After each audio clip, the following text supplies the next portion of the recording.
Κύριε Καλαντερίδη, καλό μεσημέρι. Καλό μεσημέρι, κύριε Φιλιππακόπουλο. Να ξεκινήσουμε με αυτό, με την ηλεκτρική διασύνδεση Ελλάδας-Κύπρου. Και απλώς να προσθέσω κάτι στη δήλωση του κ. Γεραπετρίτη. Είπε ότι το έργο θα προχωρήσει, δεν θα υποκύψουμε στην Τουρκία. Είναι σημερινές του δηλώσεις.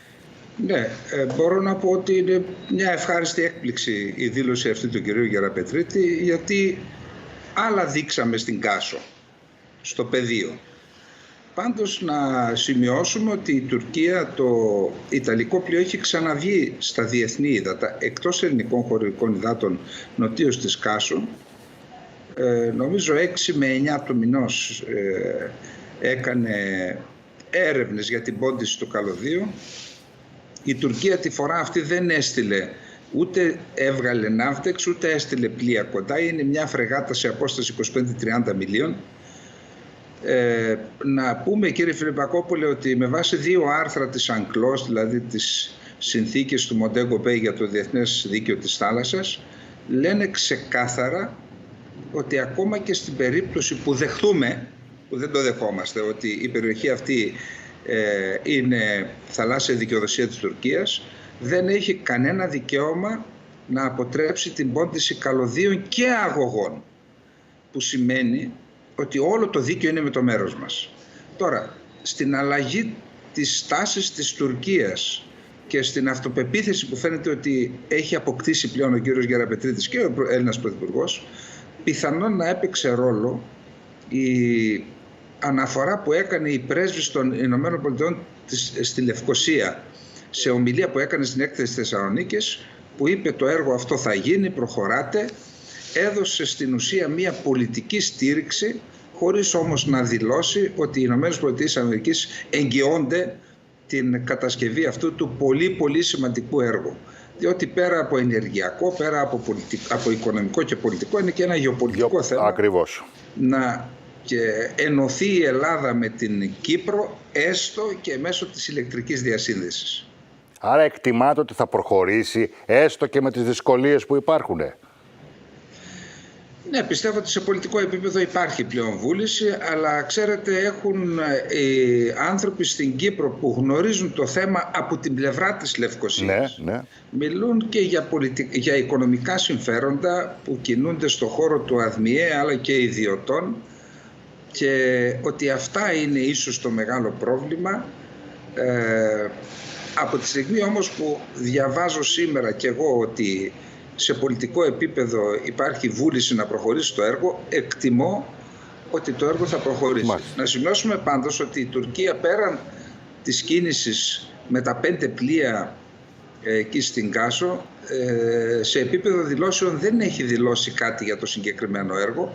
Απλώς, κύριε Φιλιππακόπουλε, είδαμε τον αντιπρόεδρο της Τουρκίας να μεταβαίνει προχτές στην Λευκοσία, στα κατεχόμενα, και να φέρνει στο προσκήνιο ένα υφιστάμενο σχέδιο ηλεκτρικής διασύνδεσης των κατεχομένων με την Τουρκία. Μάλιστα. Ένα σχέδιο το οποίο είναι στο ράδι προς το παρόν. Ξέρετε, έχουν ενώσει τα κατεχόμενα με τις ακτές της Κιλικίας απέναντι, με το Μανάβ Γκάτ, με έναν αγωγό μεταφοράς ύδατος, νερού. Από το οροσειρά του Ταύρου παίρνουν νερό και το μεταφέρουν στα κατεχόμενα. Είπε ο αντιπρόεδρος της Τουρκίας ότι κατά τον ίδιο τρόπο θα μπορούσαμε να φέρουμε και ηλεκτρικό ρεύμα, και ο Τατάρ είπε ότι αντί να στρώνεται καλώδιο σε εκατοντάδες μίλια και σε βάθη 5 και 6.000 μέτρων, να το πάμε απέναντι στις μικρασιατικές ακτές, που είναι μόλις 60 χιλιόμετρα η απόσταση και το βάθος της θάλασσας δεν ξεπερνά τα 1.000 μέτρα. Δηλαδή υπάρχει και αυτή η λύση, σε εισαγωγικά, την οποία δυστυχώς, εκτός από Τουρκοκύπρους και Τούρκους, υπάρχουν κάποιοι κύκλοι και στις ελεύθερες περιοχές της Κύπρου, δεν ξέρω τι γίνεται και στην Ελλάδα, που αυτή τη λύση την προκρίνουν και την προτείνουν. Μάλιστα. Πάμε σας παρακαλώ, γιατί για πείτε μου, τι έχει γίνει με τον Υπουργό Άμυνας της Κύπρου, της Τουρκίας. Λοιπόν, εκεί που ο Ερντογάν είχε κάνει μια ομιλία στην αποφύτιση των ανθιπολοχαγών, μια ομιλία που αναφέρθηκε και πάλι στη Γαλάζια Πατρίδα και στα δικά μας, μετά την επίσημη ορκομοσία υπήρχε μια δεύτερη άτυπη ορκομοσία εκτός προγράμματος. Οι ανθιπολογαγοί όλοι στο σύνολό τους έβγαλαν τα ξύφη τους και όμνησαν πίστη στο Μουσταφά Κεμάλ. Ήταν ένα μήνυμα, θα έλεγε κανείς ότι ήταν ένα πραξικόπημα εναντίον του Ερντογάν αυτό.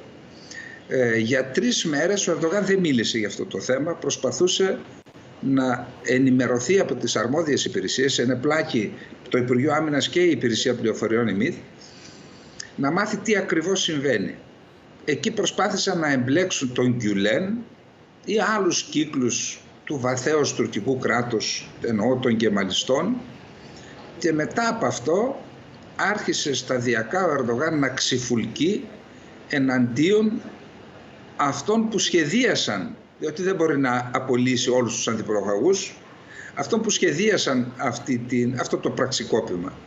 Και επειδή αυτή η ιστορία φτάνει μέχρι την κορυφή του Υπουργείου Αμήνης, όφιλε ο Υπουργός Άμυνας να το αποτρέψει, φέρεται ο κύριος Γκιουλέρ υπό παραίτηση. Μάλιστα.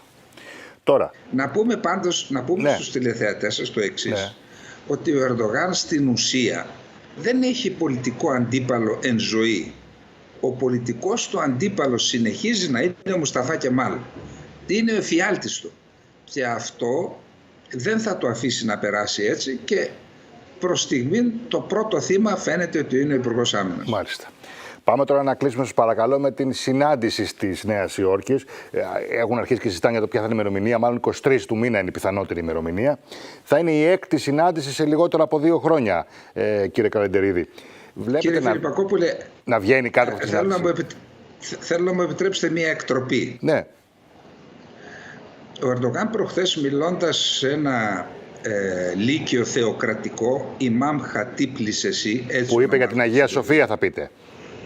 Πέραν της Αγίας Σοφίας είπε και άλλα πράγματα, και αυτά που είπε είναι πιο σημαντικά για τα πολιτικά πράγματα της Ελλάδας.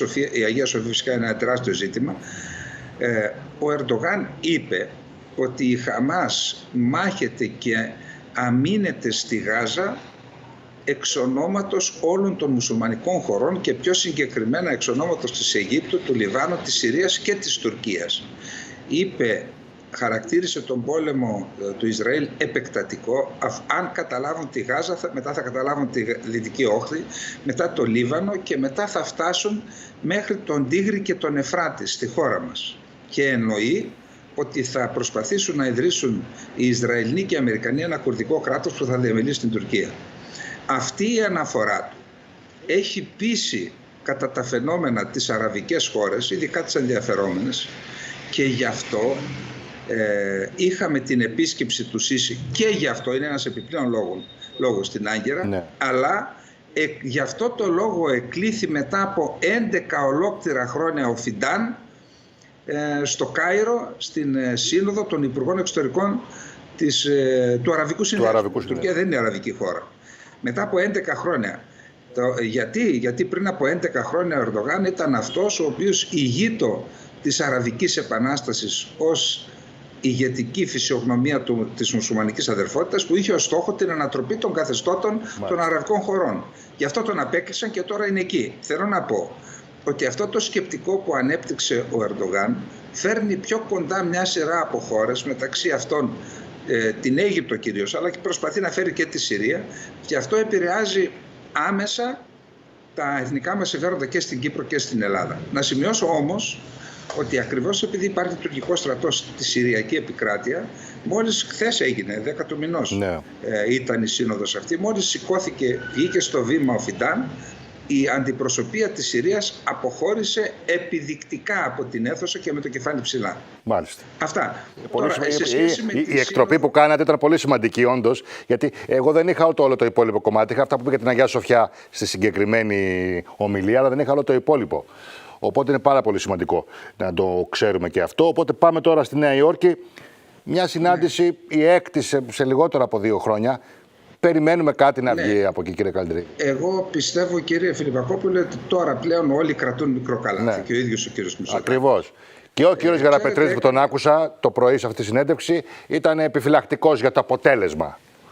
Θα σας πω γιατί. Εδώ οι Τούρκοι, ξέρετε, παρεξήγησαν τη στάση της Ελλάδας. Δηλαδή το γεγονός ότι η Ελλάδα συνένεσε σε μια προσέγγιση για να υποφεληθούν και οι δύο χώρες από τα θετικά αυτής της προσέγγισης. Αυτό εξελίφθη από την τουρκική πλευρά και ως υποχώρηση και ως αδυναμία. Γι' αυτό, όταν ο κύριος Μητσοτάκης προχθές στην Θεσσαλονίκη, στη συνέντευξη τύπου, απαντώντας σε ερώτηση συναδέλφου σας, έκανε αναφορά στη γαλάζια πατρίδα και ότι εμείς εξοπλιζόμαστε διαπάνε ενδεχόμενο, γιατί η Τουρκία δεν έχει αλλάξει την διεκδικητική της και την επικρατευτική της ατζέντα, την επόμενη μέρα αυτή η αναφορά, η απλή αναφορά που δεν είχε καν ίχνος επιθετικότητας του κ. Μητσοτάκη, έγινε πρώτο θέμα στις κυριότερες τουρκικές εφημερίδες και με έναν τρόπο που δείχνει ότι οι Τούρκοι παρεξηγήθηκαν επειδή εμείς θεωρήσαμε ότι η γαλάζια πατρίδα είναι παράνομη και πρέπει η Ελλάδα να αμυνθεί απέναντι σε αυτό το δόγμα της Τουρκίας. Τι θέλω να πω? Θέλω να πω ότι πιθανότατα αυτή η διαδικασία της ελληνοτουρκικής προσέγγισης έχει εξαντλήσει τα όρια της, αυτά που ήθελε να δώσει. Προσπαθούν φυσικά κάποιοι κύκλοι και από τις δύο χώρες να επεκτείνουν τα όρια αυτής της προσέγγισης. Θεωρώ όμως ότι βρισκόμαστε ήδη στο πέρας και ότι δεν υπάρχει τίποτα άλλο να μπει στο τραπέζι ως θετικά μέτρα που θα βοηθήσουν την προσέγγιση και κάποια στιγμή νομοτελειακά θα σκοντάψουμε πάνω στα σοβαρά που είναι οι διεκδικήσεις της Τουρκίας, που όπως είπε ο κ. Μητσοτάκης, γνωρίζουμε ότι δεν έχει αποσύρει καμία από τις διεκδικήσεις της η Τουρκία σε αυτό το διάστημα.